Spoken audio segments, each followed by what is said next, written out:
fort, très fort, très fort encore.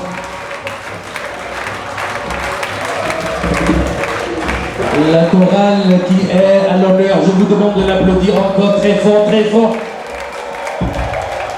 On sait du... On a toujours entendu souder, souder, souder. Mesdames et messieurs, je disais tantôt que c'était depuis 1900 que l'église protestante méthodiste, le temple, cité de grâce, de résumé, a commencé. Et ce n'est qu'en 1920 que cette chorale est devenue une chorale polyphonique, une chorale mixte, c'est-à-dire composée d'hommes, de femmes, d'enfants. À partir de 1920, nous sommes aujourd'hui à l'an 2015. Remercions et applaudissons très fort l'Éternel Dieu des amis pour les 95 ans. Ah oui. Frère Soudé Louis. Frère Soudé Louis a intégré la chorale Je viens. Il est en train de faire déjà 50 ans dans ce monde. Wow. Il faut l'applaudir très fort, déjà 50 ans. Disons depuis 50 ans, il est là. Et je vais vous dire, la chorale a enregistré son premier 47 tours. Pour dire depuis, c'était en 1930, 1900. Le premier 47 tours, je viens. Et puis après le premier 47 tours, nous sommes allés à leur premier album 33 tours. 1920-2015. Badi, maintenant nous prenons pour donc, éclos d'Afro. La chorale aujourd'hui, l'effectif de la chorale est une cinquantaine. C'est une cinquantaine. Applaudissez ça d'abord très fort. Et quand nous allons parler de la musique, dans les églises aujourd'hui, nous allons parler de la musique. Tout le monde sait que quand on parle de la musique pole, la vraie musique, c'est à partir de l'église protestante. Aujourd'hui, nous voyons maintenant toutes les églises.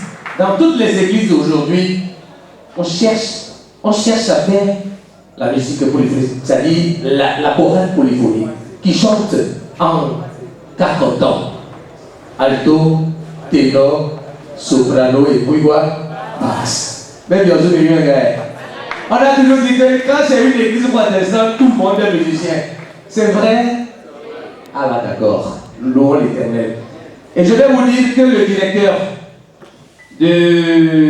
directeur de la chorale est bien sûr monsieur Légan Émile. C'est bien sûr ça. Il a intégré en 1962. Monsieur, là je vous demande d'applaudir ça. Et nous partons, le maître de chœur, c'est bien sûr Isaac Amosso. On applaudit également très fort. Et le maître Soudé Louis a intégré en 1965. Aujourd'hui, 2015, en année nous sommes, il a 50 ans de vie dans cette chorale. Ce qui veut dire que on peut vous dire déjà que vous avez près de 80, comme ça.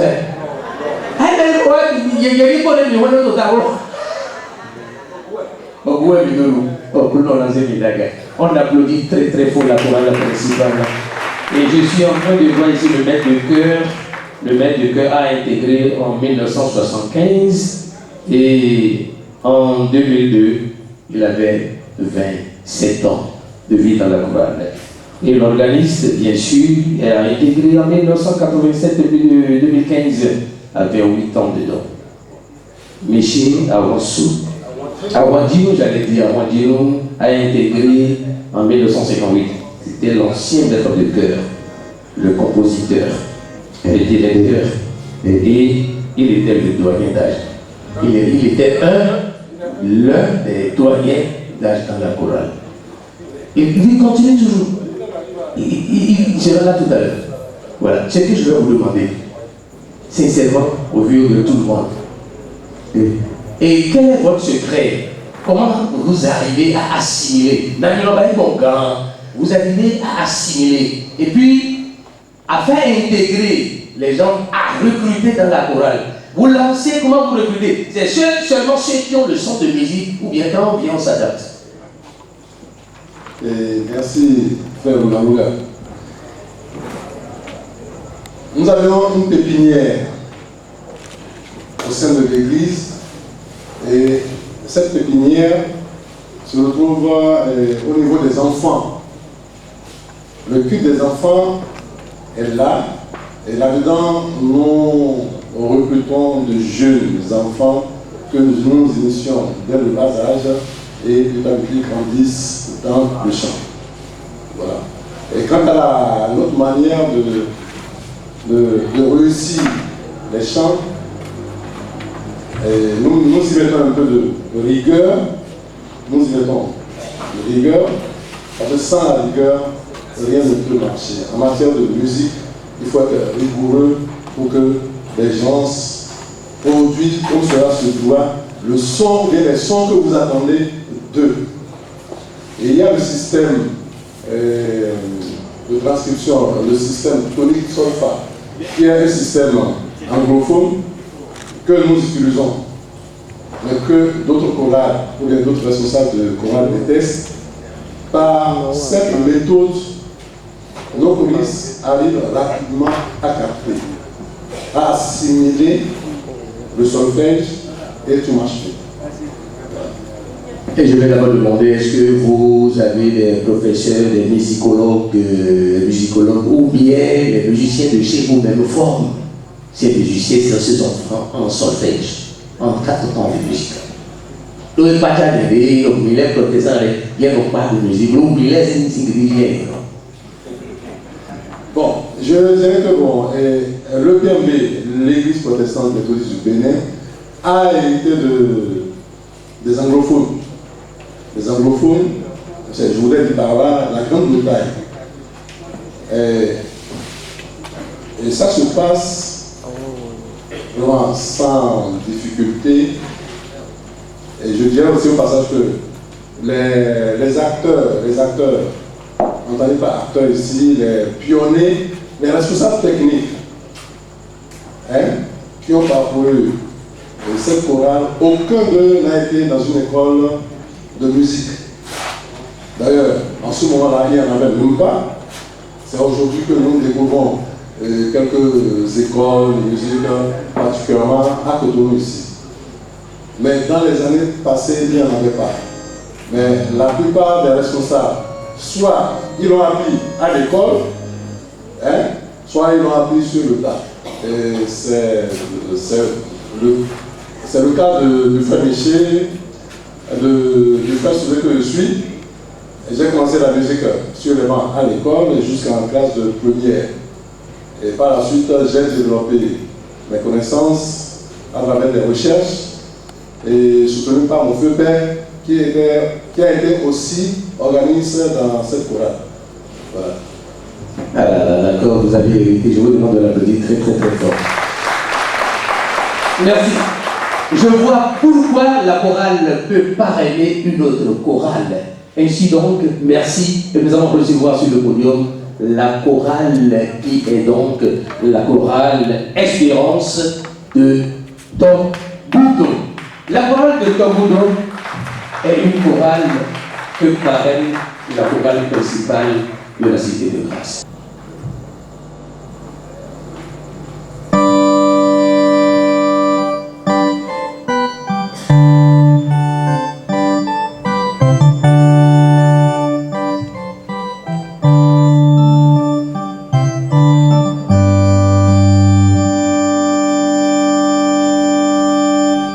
Yes,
Bonsoir. Nous allons exécuter le dernier morceau sur ce podium. Mais avant de partir, il est normal de souhaiter bonne fête et joyeux anniversaire à nos frères et sœurs, à notre chorale aimée, à cette chorale que nous avons choisie comme parraine de cette chorale Espérance, cette jeune chorale qui n'a que 9 ans. Par votre permission, je voudrais vous demander de vous tenir debout pour qu'ensemble, nous allons exécuter joyeux anniversaire à cette chorale, la grande chorale, la chorale principale de la cité de grâce de Porto-Novo. Merci.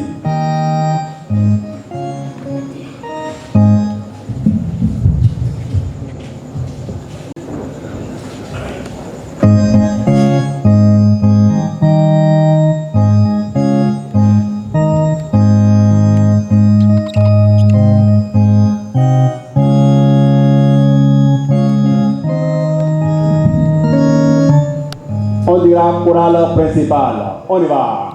Joyeux anniversaire, joyeux anniversaire, joyeux anniversaire, chorale principale, joyeux anniversaire, happy day, chorale principale.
avec le maître de chœur de la chorale Espérance de Toupouli. Maître de chœur.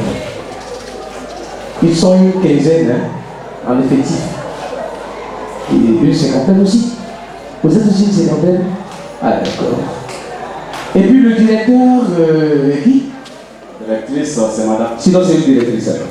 Une directrice, madame Arti Brigitte, elle va dans quelque part ou empêcher.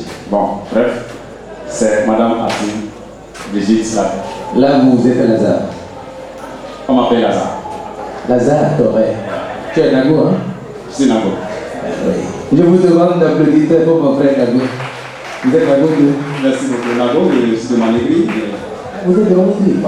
Allez, moi je suis le maire de Manigri. Ma mère est de Manigri.